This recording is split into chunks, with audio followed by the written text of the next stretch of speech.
श्री गुरु लीलामृत कथासार अध्याय 4 कथा 3 शिकाऱ्यांना वठणीवर आणले।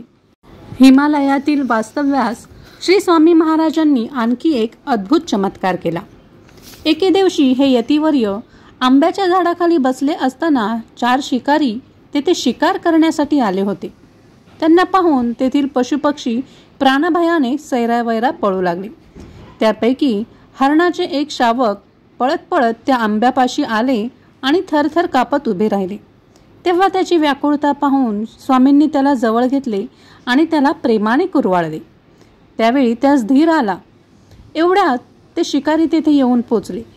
पहिल्यांदा त्यांनी हवेत गोळीबार केला, पण ते शावक व तो यती यांच्यावर काहीही परिणाम झाला नाही। त्यामुळे शिकारी संतापले।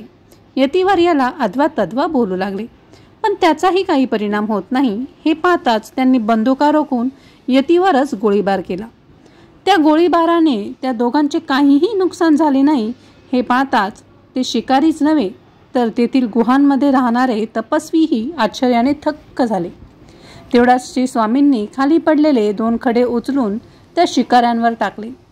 त्यामुळे ते एखाद्या पुतळ्याप्रमाणे तटस्थ झाले।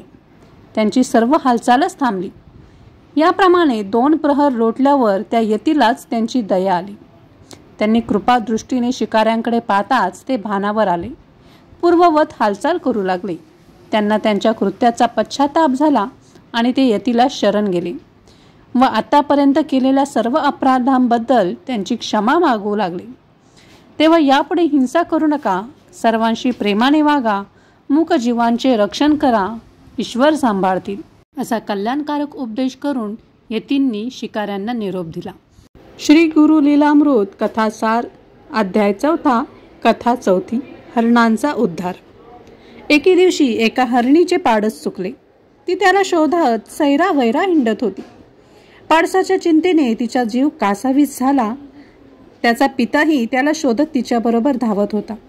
शोधून शोधून ती दोघं थकली, तहान लागली म्हणून एका ओढ्यापाशी गेली। तेथून जवळच एक आम्रवृक्ष होता। ते त्या हरण कुटुंबाचे वसतिस्थान होते। ती दोघे स्वस्थानी आली तेव्हा त्यांना तेथे एक यती बसलेला दिसला। ते श्री स्वामी समर्थ होते। त्यांना पाहून त्या दोघांनाही धीर आला आणि ती दोघे त्या यतीपाशी गेली। तेव्हा त्यांच्याकडे दृष्टी टाकून यतिवर्य प्रसन्नतेने हसून म्हणाले, काय रे ब्राह्मणा, मला ओळखलेस का? पूर्वजन्मी गाणगापुरात असताना तुला व्याधी झाली होती। त्यावेळी माझ्या भक्तीने, माझ्या सेवेने तू व्याधीमुक्त झालास। परंतु तुम्ही एका सत्पुरुषाचा छळ केलात म्हणून तुम्हाला हा मृगजन्म प्राप्त झाला आहे आणि पूर्वपुण्याईमुळेच आज तुला माझे दर्शन झाले आहे। तेवढ्यात त्या दोघांना आपले पाडस तेथेच बागडत असलेले दिसले। त्याला सुखरूप पाहून त्या दोघांना परमानंद झाला। यतिकृपेने त्यांना पूर्वजन्मीचे स्मरण आले आणि गाणगापुरात पूर्वी प्रकट झालेले नृसिंह सरस्वतीच साक्षात आपल्या समोर बसले आहेत हे ओळखून हरिणांनी त्यांना मनोभावे नमस्कार केला। श्री गुरु कृपेने त्यांना मनुष्यवाणी प्राप्त झाली।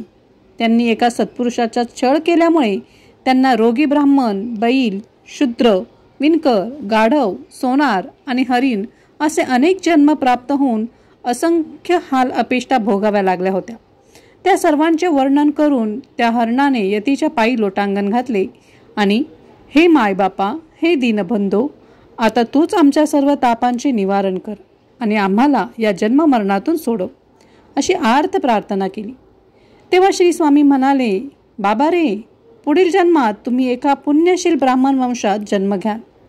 दक्षिणेकडील महाराष्ट्रात तुमची आमची पुन्हा भेट होईल। त्यावेळी मी तुम्हाला मोक्ष सुख देईन। त्यानंतर यतिवर्यांनी त्या तिघांना प्रेमाने थोपटले आणि कौतुकाने आपला वरदहस्त त्यांच्या मस्तकी ठेवला। हा सर्व अद्भुत प्रकार तेथील गुहेतील तपस्यांनी पाहिला होता। त्यामुळे तो यती एक श्रेष्ठ महात्मा आहे हे ओळखून ते त्यांना शरण गेले आणि संध्याकाळ झाल्याचे सांगून त्यांना मोठ्या आदराने आपल्या गुहेत घेऊन गेले। या ठिकाणी अध्याय 4 समाप्त झाला। श्री स्वामी समर्थ। अवधूत चिंतन श्री गुरुदेव दत्त।